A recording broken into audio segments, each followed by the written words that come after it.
आज रस्त्यावर उतरलेला आहे की जी घटनेने दिलेलं जो आरक्षण आहे त्या धनगर समाजाला हे 70 वर्षापासून भेटून राहिलं, पण ती का भेटत नाही? ही समाजाची मागणी, प्रमुख मागणी घेऊन हा समाज रस्त्यावर गेला. वेळोवेळी होतं असं आहे की प्रत्येक सरकार येतं, महाविकास आघाडीचं सरकार असेल किंवा महायुतीचं सरकार असेल, त्या वेळोवेळी धनगर समाजाला हे फसवतं. हा आमचा धनगर समाजाचा आरोप आहे.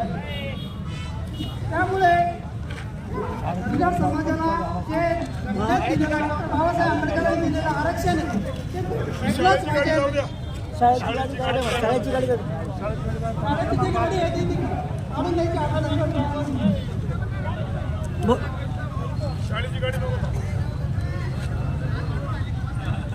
आपण धनगर समाजाने एक सहकार्य करायचं आहे.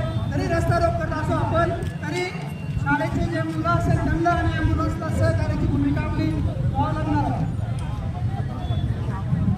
तसंच जो धनगरांच्या अनुसूचित जमातीच्या यादीमध्ये जो 36 नंबरला धनगर आणि ओराण जमात, तो ज्या सरकार आहे त्या शब्दांचा खेळ करत आहे धनगरांबरोबर.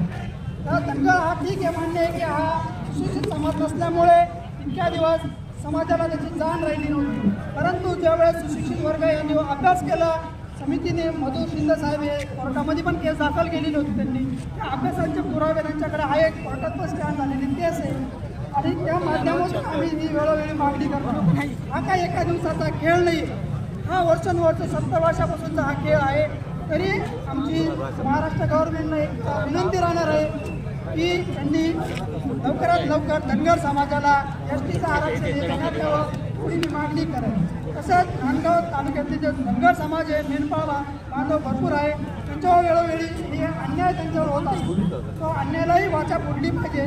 धनगरांना जे काही बंदिस्त राखीव पूर्ण जे आहे तालुक्यामध्ये राखीव पूर्णची पण सोय ही महाराष्ट्र सरकारने वेळोवेळी प्रत्येक वेळेस होत असलेल्या आरक्षण निवेदनाने येणं सरकारला जाग येते. म्हणून आम्हाला नाईलाजाने इच्छा नसताना आम्हाला रस्ता रोको करावा लागत आहे. त्यामुळे गव्हर्नमेंटने याचा लवकरच निर्णय घेऊन त्वरित आम्हाला एसटी आरक्षणाची अंमलबजावणी करण्यात यावी. आमची मागणी समावेशाची नाही, आमची जी मागणी आहे ती फक्त आणि फक्त एसटी आरक्षण अंमलबजावणीची आहे. एवढी सरकारला मेहरबानी राहील, एवढी अंमलबजावणी लवकर करावी. थँक्यू.